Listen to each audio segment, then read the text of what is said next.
Alors bonjour à tous, c'est Puish. Aujourd'hui on se retrouve pour un film exceptionnel qui vient clore une espèce de trilogie complètement bancale, tout aussi exceptionnelle.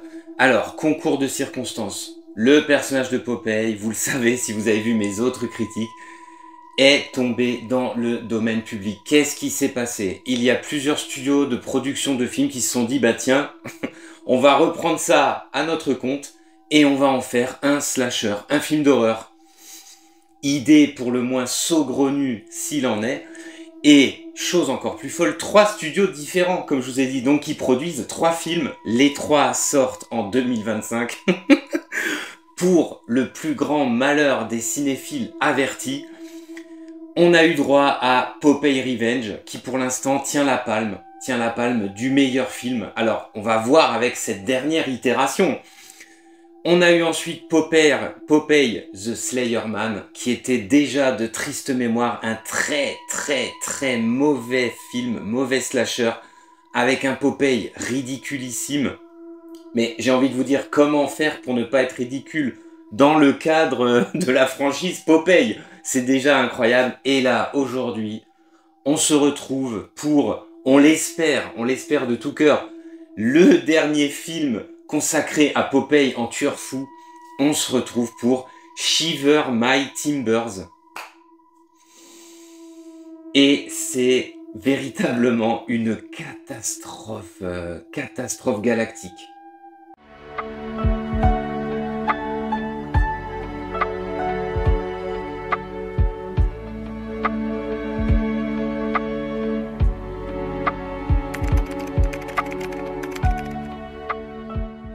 Alors, qu'est-ce que ça donne, ce film? Même si je vous ai annoncé il y a moins d'une minute que c'était une catastrophe galactique. On est à nouveau sur une prod anglaise. On est alors sur vraiment... On peut s'en rendre compte dès le générique de début. Le générique de début, moi je trouve qu'il annonce la couleur. On a l'impression de retourner facilement 20-30 ans en arrière. Les DTV éclatés, les direct to vidéo, les... Voilà, on a un générique proprement immonde, musique éclataxe, et on se retrouve, voilà, donc avec réalisateur, acteur, alors que les choses soient claires, personne n'est connu, personne n'est amené à la sortie de en sortant de ce métrage, a priori, personne n'est amené à être connu à l'avenir, mais peut-être, si, peut-être, mais pour des très mauvaises raisons. Donc on démarre ce Shiver My Timbers déjà avec voilà les premières secondes du film, oui, tous les voyants sont au rouge.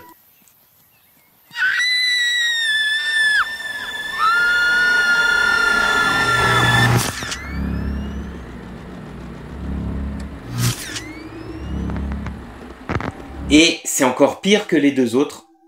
Parce que autant dans l'un on était dans le slasher de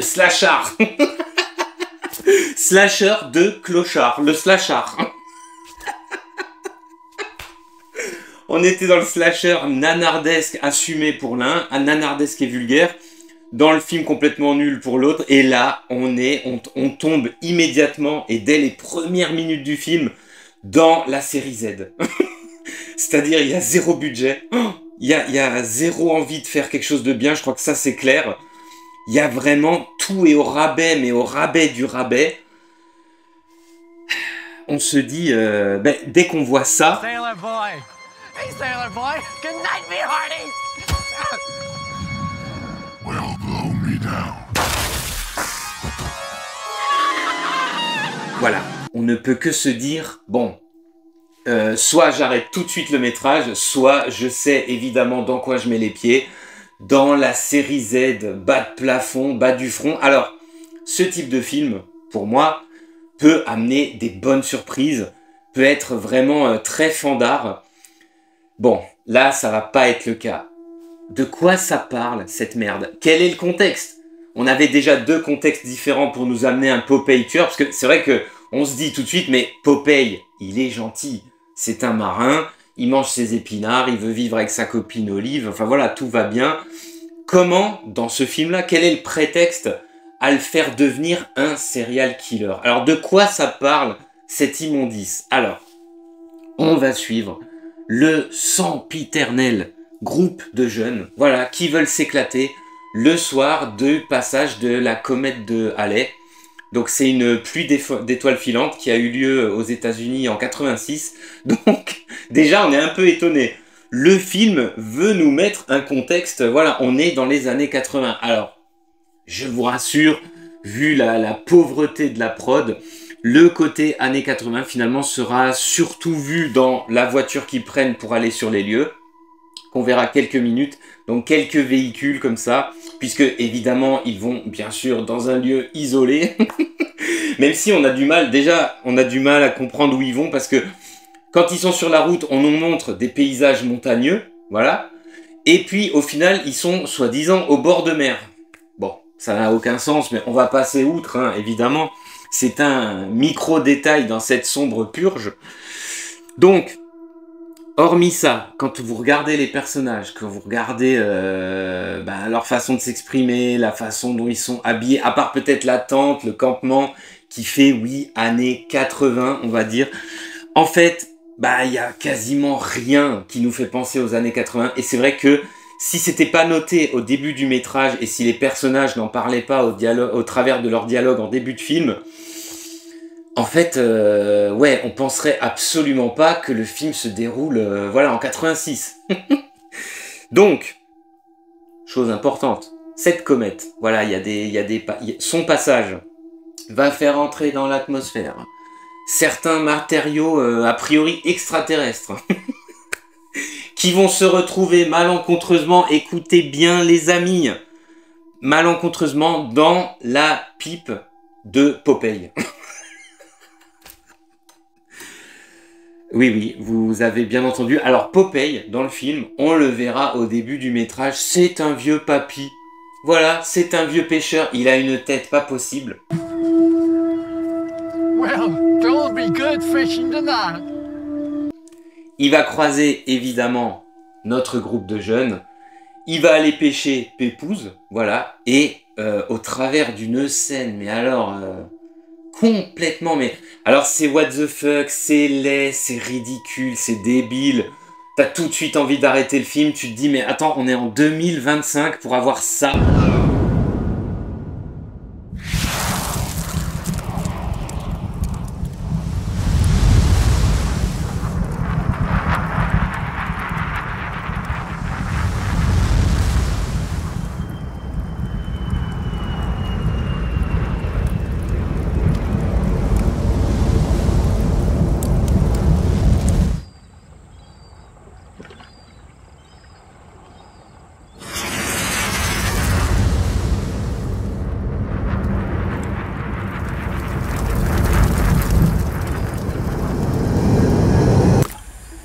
Une scène vraiment mais nanardesque où il va du coup prendre un morceau de météore dans sa pipe.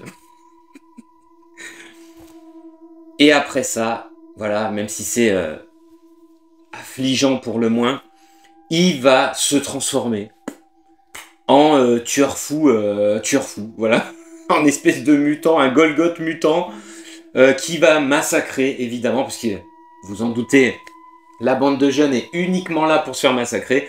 Il va tous les massacrer d'une façon ultra brutale, alors eux et ceux qui traînent dans le coin. Et puis voilà, sans aucune raison, sans aucune logique, sans aucune... Il n'y a rien qui va.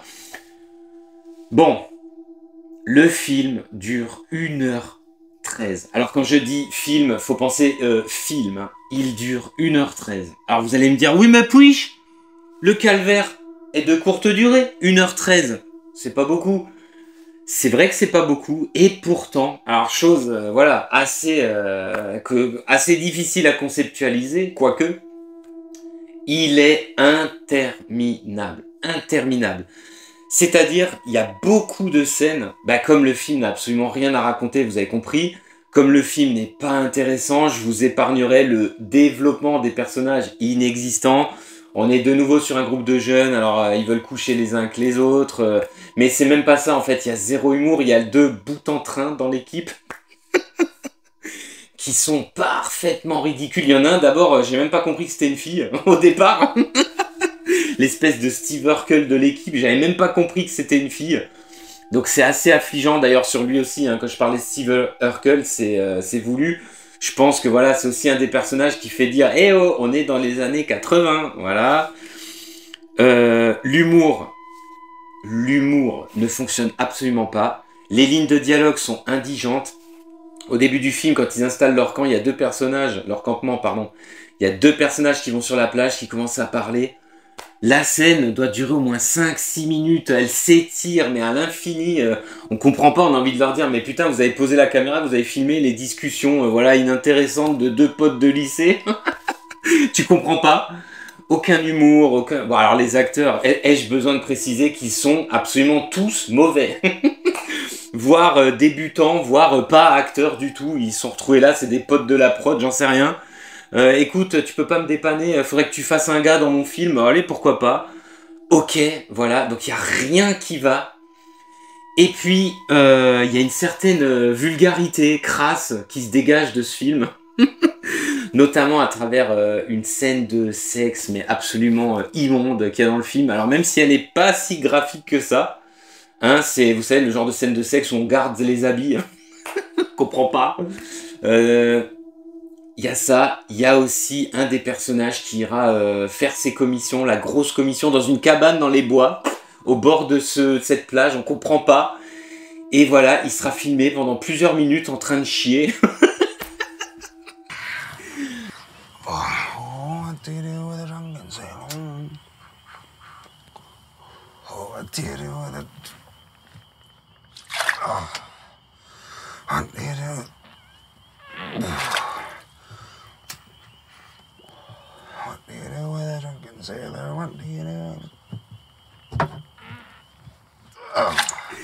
Avant, évidemment, que Popeye débarque pour le massacrer allègrement. Et c'est pareil, les meurtres de ce film qui sont a priori hein, le seul atout, la seule soupape de décompression d'un spectateur, voilà, à l'œil, d'un œil il dort et de l'autre il est consterné, il a encéphalogramme plat du début à la fin, je crois que c'est clair. On a à peu près l'encéphalogramme de l'endive cuite quand on est devant ce film. Donc je pense qu'avec 12 grammes, vous pouvez appréhender sans problème ce long métrage. Hein. Donc les meurtres, voilà, qui se veulent peut-être la seule chose pour laquelle on est venu au final, se veulent ultra brutaux. Bon, ils le sont plus ou moins, mais ils sont tellement mal filmés, tellement mal faits. Parce que oui, il y a un énorme problème dans ce film. Popeye, alors, c'est ni un costume, ni un gars baraque, voilà, comme... En fait, ils n'ont pas fait le choix du costume comme dans le deuxième film. Ils n'ont pas fait le choix d'un mec baraqué qui ressemble à rien, comme dans le premier Popeye, qu'on a critiqué, hein, parce qu'il faut suivre. Là, c'est un mélange d'un mec baraque avec, tenez-vous bien les amis, de la 3D. Car oui, Popeye est en permanence, et sur énormément de plans, en tout cas tous les plans de près, il est en 3D. Et c'est absolument immonde.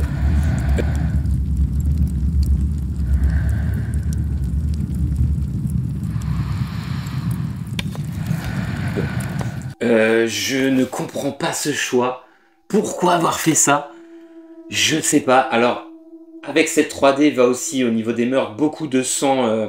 Il y a du practical un peu. Il y a aussi beaucoup de numérique. Il n'y a rien qui va... par exemple, regardez, le mec dans les shots, ça donne ça.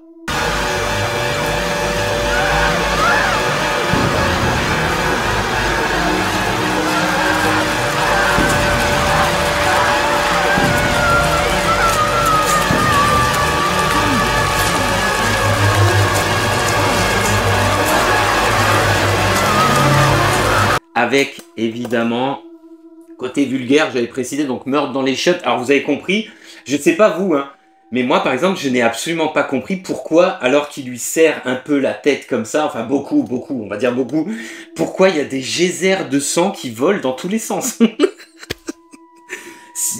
Pourquoi? Bon après il lui arrache la tête, ok. Et il va évidemment lui chier dans le cou. Alors ça c'est, voilà, petit passage vulgaire oblige.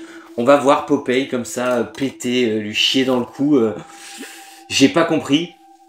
Et il y aura aussi la tête de ce personnage avec les yeux qui bougeront comme ça, la tête qui aura encore des... Ça, c'est un élément récurrent du métrage. Alors, j'ai pas compris si c'était une tentative désespérée de faire un espèce d'humour avec des gens décapités qui continuent à bouger. Il y en a qui fera non, comme ça, qui continueront à parler.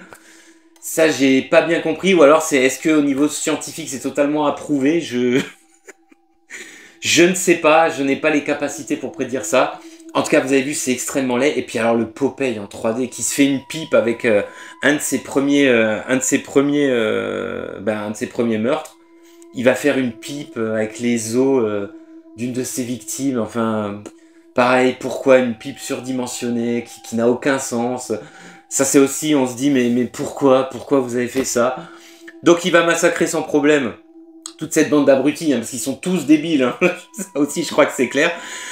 Il y aura un problème, c'est que comme l'autre dans les chiottes, pareil, le couple qui fait l'amour, bien, va évidemment être tué. Et c'est pareil sur plusieurs meurtres, on comprend pas qu'est-ce qui se passe exactement. Donc il continuera à agiter, vous avez compris, l'un dans l'autre de ses pauvres victimes. L'autre, il a un tuyau dans la bouche. Enfin, vraiment, on comprend pas. Certains meurtres, on comprend pas exactement comment ça se passe. Bon. Ça, c'est une chose. Et ensuite, ben, on aura notre groupe de survivants qui va aller à droite, à gauche. On comprend pas. D'un coup, il y a un fût de matière radioactive. Il y aura un des personnages qui sera plongé dedans. Mais vraiment, vraiment, je vous assure. Là, on est dans le fond des chiottes. Ça a l'air fun, raconté comme ça. Mais en fait, c'est ultra chiant parce que les séquences sont interminables. On aura le personnage qui va chercher les clés dans son sac, il va mettre 2 heures à faire le tour pendant que Popeye est filmé à de nombreux moments, toujours le même plan. Je le fais bien. Toujours le même plan dégueulasse, parce que la 3D est affreuse, la 3D est immonde. Voilà, donc notre héroïne va trouver refuge. Héroïne, si on peut appeler ça comme ça, hein. Héroïne plutôt. Hein. Elle va aller trouver refuge chez un ancien militaire en chaise roulante qui vit dans le coin. Alors, a priori, à proximité des matières radioactives, il a un campement, comme ça, on comprend pas, qui pop d'un seul coup. A priori, il a rien entendu. Il se met en tête d'affronter Popeye. Enfin, c'est complètement débile. Et alors, elle, du coup, elle se fabrique une méga arme pour, ben, vous en doutez. Après le meurtre de l'handicapé, il y a évidemment le combat final entre Popeye et notre ami, dont j'ai totalement oublié le prénom, hein, que les choses soient claires, c'est tellement nul, tellement mauvais.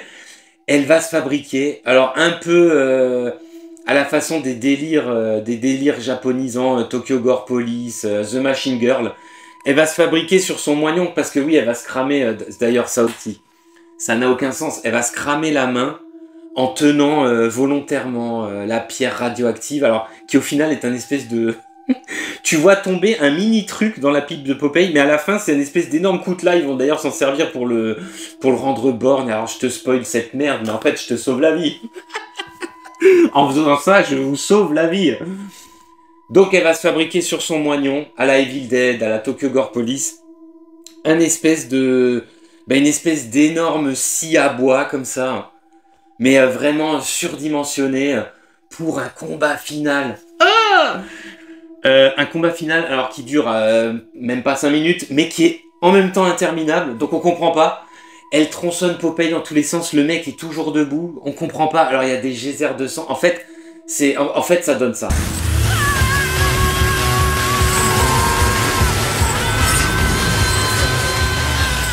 Feels disgusting.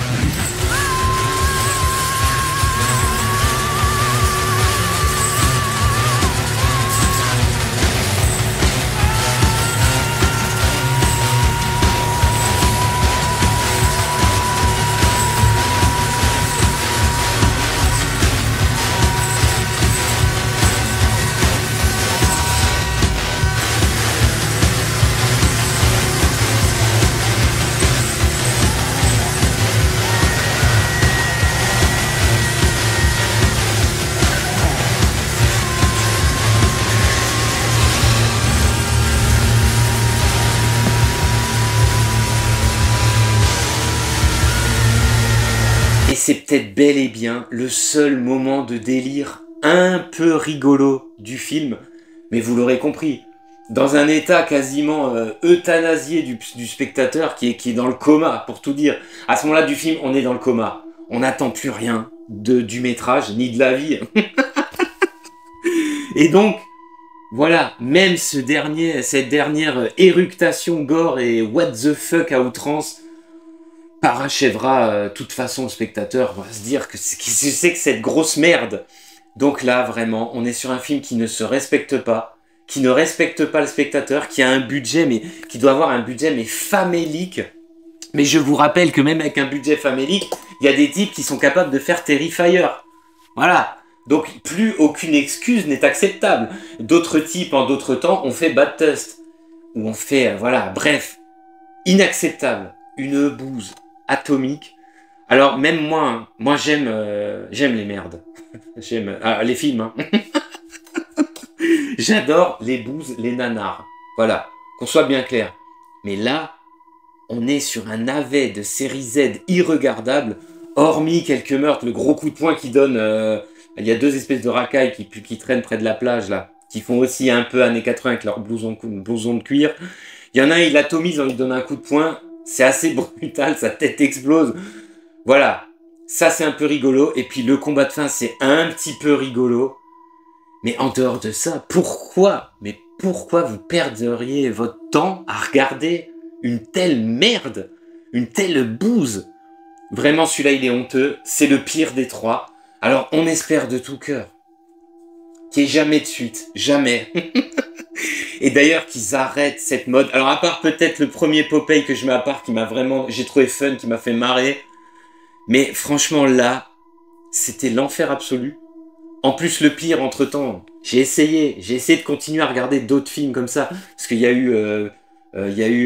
Bambi, La Petite Sirène. J'ai essayé de regarder Peter Pan, Neverland, là. Oh, j'ai arrêté au bout d'une demi-heure. C'est pour ça que je vous ai même pas fait de critique. Hein. C'est nul. Nul et non avenu, comme j'aime bien dire. Ça n'a aucun... C'est de la merde. Franchement, c'est de la merde. J'ai détesté. J'ai même pas réussi à le regarder en entier. Donc j'espère qu'ils vont arrêter avec cette mode. Arrêter tout. Arrêtez le navire, arrêtez, débarquer Popeye, le pauvre. En plus, là, c'est un petit vieux dans ce film. Débarquez tout ça, arrêtez tout ça. Parce que c'est une très mauvaise idée. Ça ne fonctionne pas, on le voit bien. En plus, les productions sont misérables. Il n'y a aucune envie. Là, sur ce film-là, mais même le film précédent, hein, mais je vais dire, même le premier, il n'y avait en vrai aucune envie, aucune ambition de faire quelque chose de correct. Là, on est vraiment sur le fond des chiottes de la série Z. On est très proche vraiment des très très mauvaises séries Z qui n'ont aucun sens. Donc c'est de la merde. Je vous le déconseille. Voilà, absolument. Vraiment, même en cas de... Comme dit, même en cas de... Peut-être avec 12 grammes et dans un coma éthylique. Allez. Peut-être que dans un coma éthylique avec 12 grammes, oui, bon. Peut-être que le film passera, que vous direz, bon, vous avez passé un bon moment. Mais sinon, à fuir. Voilà, à fuir à grandes enjambées. Il y a de fortes chances qu'il se retrouve dans le top 10 de mes pires films de l'année 2025. Alors une année 2025 qui est vraiment pour l'instant pas folichonne du tout. Hein. Mais alors du tout. On va s'arrêter là, hein, parce que voilà, ça suffit. Et puis je vous dis à plus pour de prochaines critiques.